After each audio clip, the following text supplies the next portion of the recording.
엄청 멀리 한 500m 앞에서 사람이 걷는 걸 보게 된 거예요, 제가. 그래서 친구라고 당연히 생각을 해가지고 막 이름을 부르면서 뛰었는데 그 사람이 저를 보고 도망치는 거예요. 그래서 저는 또 이 친구가 겁먹었나 보다 하고 더 딸고 이제 쫓아갔는데 그 사람 입장에서는 그냥 탈북자였는데 갑자기 밤에 누군가 자기를 쫓아오니까 이제 잡으러 가는 줄 알고 도망가다가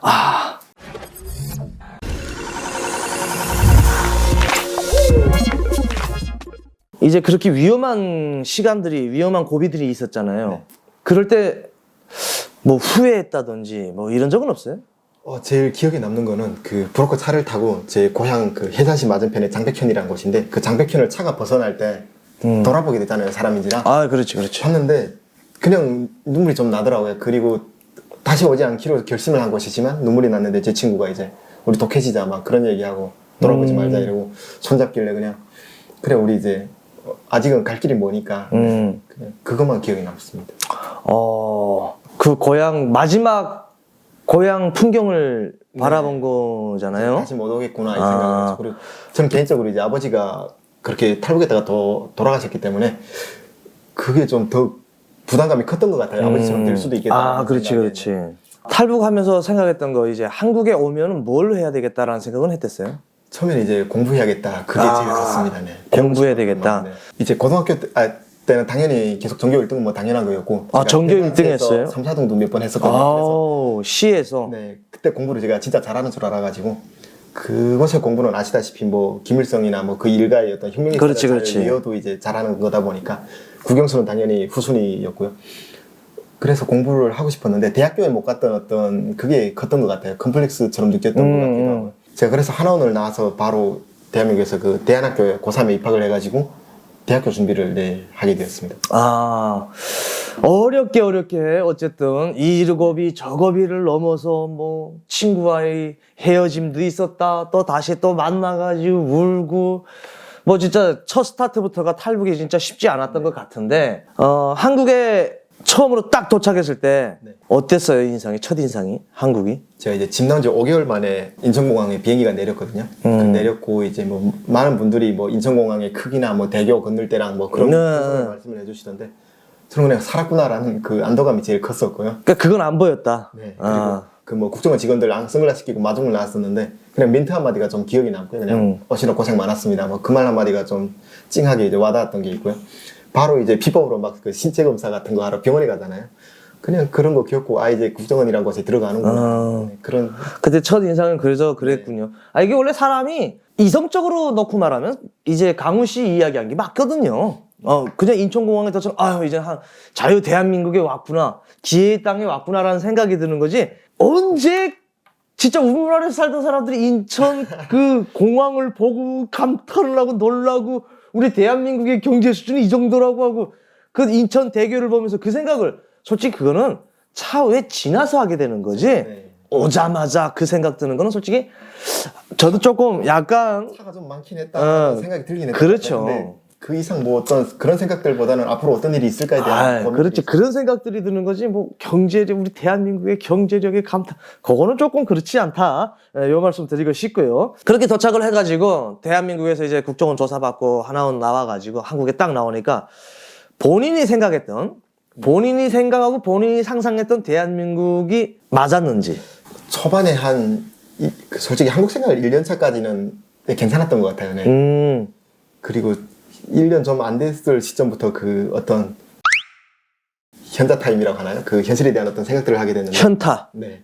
그 예를 들면 뭐 고향에 남겨진 어머니에 대한 걱정이나 그리고 그게 제일 컸던 거죠. 이제 외로움이나 뭐. 그러니까 1년이 지나서. 네, 왜냐면 이제 한국에 와서 첫 추석을 뭐 명절을 맞이한다거나 설날을 맞이하거나 할 때 이제 집 생각이 많이 났었죠. 저는 또 솔직히 이제 한원을 수료하고 나서 3개월 동안은 대안학교 고3에 다니다가 제가 뉴질랜드로 가게 됐거든요. 그래서 그 뉴질랜드에서 6개월 정도 또 지내다 보니까 솔직히 한국 사회를 제대로 경험했던 시간은 없었던 것 같아요. 네. 자, 뭐 한국에 와가지고 1년 안에 뭐 그 대안학교도 다니고, 그리고 뭐 또 뉴질랜드도 가고, 그 어학연수인가요? 그거? 네. 어학연수도 가고 했는데, 그러면 한국의 사회에서 나와서 뭐 살면서 제일 어려웠던 건 어떤 것들이 있을까요? 사람이 뭐 다 좋을 수는 없지 않습니까? 그렇죠, 네. 네. 그 이제 정보의 부족이 제일 컸었던 것 같고요. 초반에는 예를 들어서 공부하고 싶은데 대학교가 뭐가 있는지도 잘 몰랐었고요. 알려주시는 분들이 많은데 제대로 막 이해하고 들은 것 같은데 또 돌아보면 기억이 안 나요. 그렇죠, 그렇죠.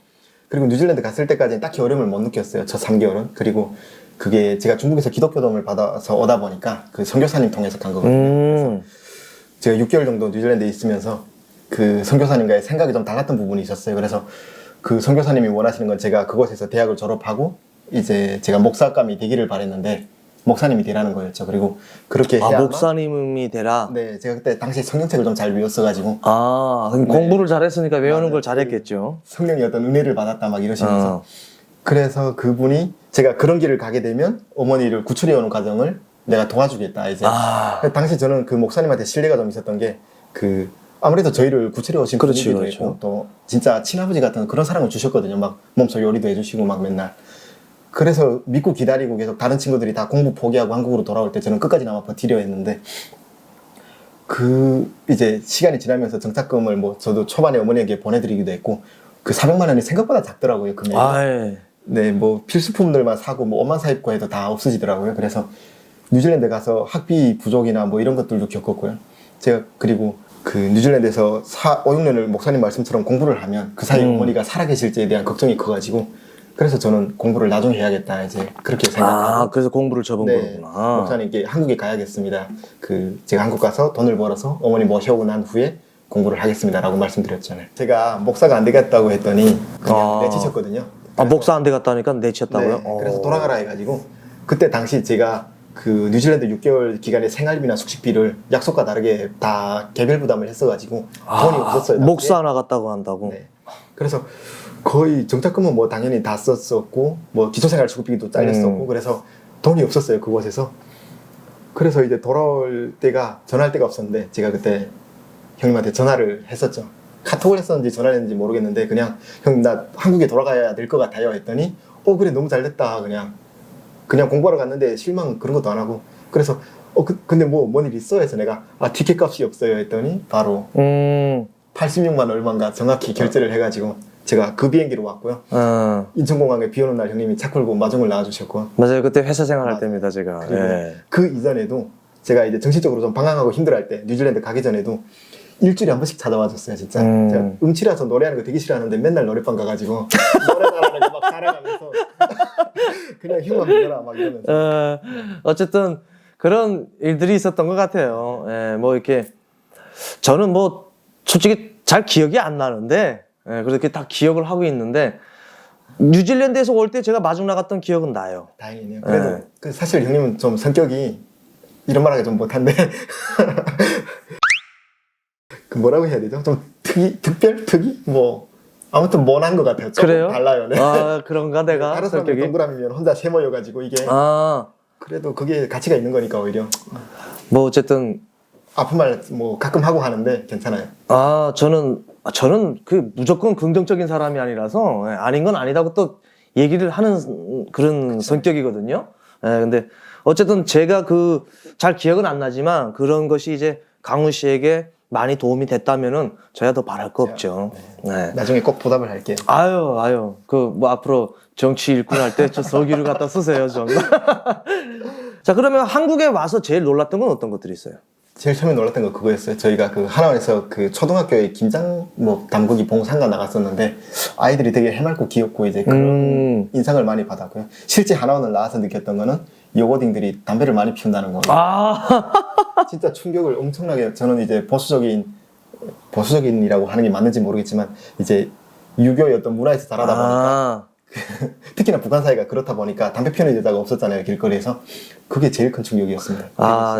여성들이 담배 피우는 게 제일 충격이었다. 네. 흡연은 건강에 해롭습니다. 남자가 설거지한다는 얘기도 많이 들었는데 그거는 뭐 그렇게 고개를 끄덕끄덕 할 수 있었는데 막상 보니까 이제 그 여성들의 어떤 발언권이나 이런 부분이 상당히 높더라고요. 그래서 그게 좀 신선했죠.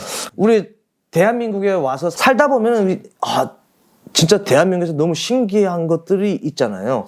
네, 그렇죠. 저도 이제 정치에 처음 관심을 가지게 됐던 계기도 그때 당시에 박근혜 대통령이 제가 이제 탈북 결혼 과정에는 박근혜 대통령이 뭐 대한민국을 꽃밭으로 만든다 뭐 이런 영상들을 보면서 봤는데 탄핵당하고 있더라고요. 그래서 그걸 보면서 조금 신기했어요. 대통령을 바꿀 수도 있구나. 그런 생각들을 했고요. 북한도 바꿨으면 좋겠다. 그런 생각을 해요. 제가 또 박근혜 대통령님의 광복절 축사를 듣고 온 사람으로서 그거에 대해서는 저도 절대적으로 공감하는 사람입니다. 저도 놀랐거든요. 야, 대통령을 탄핵시킨다고? 충격이었죠. 이제 강우 씨가 이야기한 것처럼 북한에서도 김정은이 탄핵시켰으면 좋겠다. 뭐 이런 생각들을 하게 됐는데 그때 그러면 그게 제일 좀 신기해. 그렇죠. 그게 이제 이게 대한민국에서 말하는 어떤 민주주의 제도의 우월성이구나. 뭐 이런 생각을 했던 것 같아요. 그때는. 네. 그렇죠. 근데 그거 우리나라에서 이제 했던 박근혜 대통령님 이제 탄핵에 대해서 안 놀란 탈북민은 없을 거예요. 네. 왜냐면 말 자체로 대통령이에요. 대통령을 탄핵시키는 걸 처음 봤기 때문에 그것을 뭐 옳고 그렇다를 따지자는 게 아니고 북한에서 할 수 없는 일이거든요. 상상도 안 되는 일이니까. 그렇죠. 아마 그런 일이 그런 요소라도 보였다면 3대가 멸족당했을 거예요. 네, 지금 다 정치범 수용소에 가 있고 할 텐데. 자, 그런 탄핵 모습을 보면서 깜짝 놀랐다고 했는데, 자, 여기서 이제 중요한 이야기를 좀 시작을 해볼 거예요. 강원 씨가 그렇게 이 신기한 것도 뭐 보게 됐고, 어려움을 거쳐서 뭐 어쨌든 사는 과정이 있었잖아요. 뭐 행복한 것도 있었지만 어려운 것도 있었고. 그런 과정에 이제 부모님을 모셔와야 되겠다는 결심을 하고, 뉴질랜드 어학연수를 그만두고 한국으로 왔어요. 와가지고 어머님을 모셔왔잖아요. 지금 이제 지나고 보면 이제 너무 자연스럽게 다 일어날 일들이 예정돼 있었던 것처럼 지나왔는데 그때 당시에는 이제 그냥 캄캄했죠. 뭐 부럽고 사는 것도 어려웠고요. 또 당시 손에 돈도 없었고요.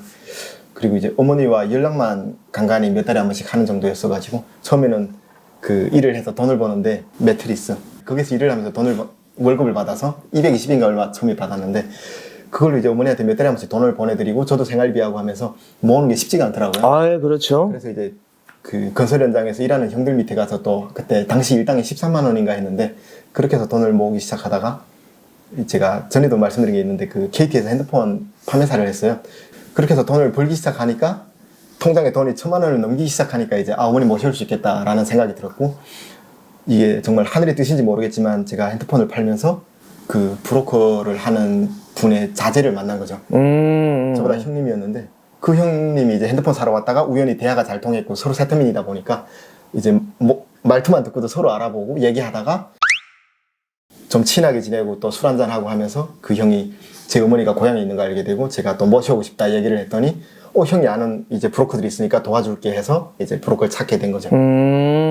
그리고 우연치 않게 그렇게 이제 또 만나게 됐네요. 그렇죠. 금액도 당시 뭐 어머니 한 분 모셨는데 900만 원 정도만 받겠다. 원래는 정가가 얼마였어요? 그때 당시 1200, 1300만 원 정도 했었던 것 같아요. 네.